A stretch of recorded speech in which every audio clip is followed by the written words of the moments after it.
ایک قیامت قیامت صغریٰ ہے اور ایک قیامت قیامت کبریٰ ہے۔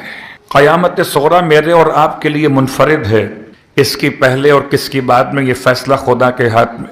میری اور آپ کی قیامت صغریٰ بھی باقی ہے اور قیامت کبریٰ بھی باقی ہے۔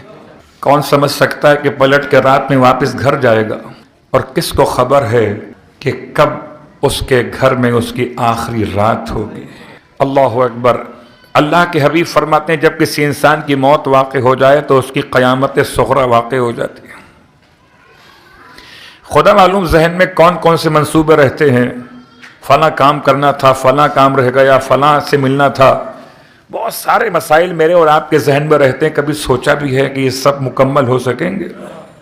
یا ملک الموت اس کی مہلت نہیں دے گا، اور پھر انسان کف افسوس ملتا ہوا رہ جائے گا، کاش میں اس امانت پر نام تو لکھ کر آ جاتا، کس کے رکھ کے چھوڑ آیا، کاش میں فلاں قرضے کے حوالے سے اولاد کو بتا کے تو آ جاتا۔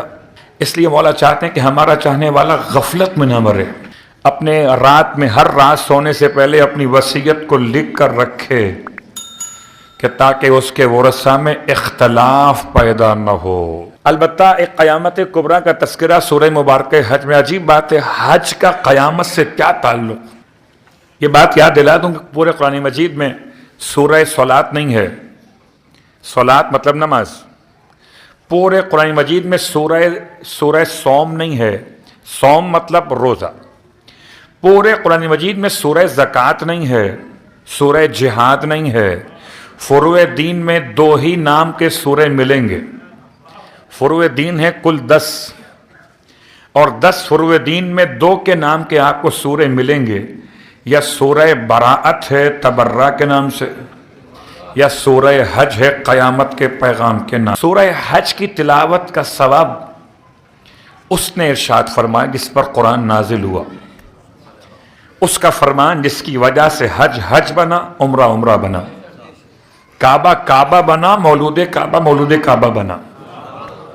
اگر محمد نہ ہوتے نہ کوئی کعبہ ہوتا، نہ کوئی مولود کعبہ ہوتا۔ ارشاد فرماتے ہیں اللہ کے حبیب کہ جو شخص سورہ مبارکہ حج کی تلاوت کرے، خدا اس کے نامہ اعمال میں جتنے افراد نے اب تک حج اور عمرہ کر لیا، اور جتنے افراد تا قیام قیامت تک حج اور عمرہ کریں گے، ان تمام کی تعداد کے برابر خدا اس قاری سورہ حج کے نامہ اعمال میں ثواب لکھ دیتا ہے۔ اتنا سستا اور آسان کر دیا۔ غور کیجئے گا کب سے حج ہو رہا ہے، حج کی تاریخ ابتدا کیا ہے؟ تو راوی کا نام ابو بصیر خدمت امام صادق علیہ السلام میں بیٹھے ہیں، اور امام علیہ السلام مسائل حج بیان کر رہے تھے، یہاں تک کہ 40 سال ہو گئے مسائل حج بیان کرتے کرتے 40 برس ہو گئے۔ تو ایک مرتبہ پریشان ہو کر ابو بصیر کہتے ہیں میں نے مولا سے پوچھ ہی لیا، مولا اور باقی ہیں مسائل حج کہ مکمل ہو گئے؟ ارشاد فرمایا ابو بصیر تم چاہتے ہو کہ بس 40 سال میں اس کے مسائل مکمل ہو جائیں؟ وہ حج جو حضرت آدم کی خلقت سے 14,000 سال پہلے سے ہو رہا، جب آدم نہ تھے تو آدمی نہ تھا تو حاجی کون تھا؟ تو حج کی تاریخ آدمی سے بڑی ہے۔ صلوات پڑھے محمد و آل محمد۔ حج کی تاریخ۔ اب اپنے نامہ اعمال پہ غور، سورہ مبارکہ حج کی تلاوت کے ثواب پہ غور کیجئے گا۔ حج کب سے ہو رہا ہے، اور کتنے لوگ حج کر چکے، اور کتنے لوگ تا قیام قیامت تک حج کریں گے؟ سورہ حج کی تلاوت کی برکت سے، مگر یاد رکھیے سورہ حج کی تلاوت کرنے سے واجب حج کی ادائیگی نہیں ہو پائے گی۔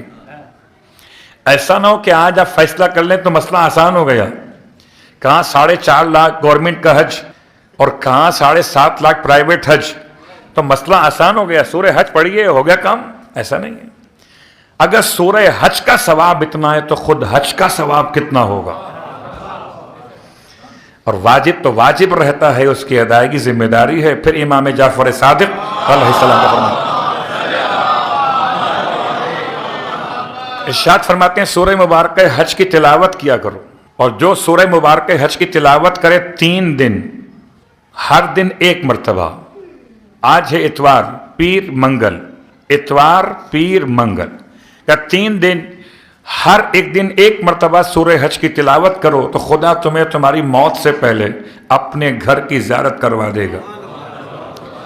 اور اگر اس نے موت کا فیصلہ کر لیا ہو کہ تم وہاں تک پہنچو کہ راہ مکہ میں ہو، سفر حج میں ہو اور ملک الموت آ جائے تو خدا تمہیں شہادت کی موت نصیب کر دے گا. سورہ حج کے 3 دن کی تلاوت کے فائدے اور 1 دن کی تلاوت کا فائدہ مکمل ہوا. سورہ حج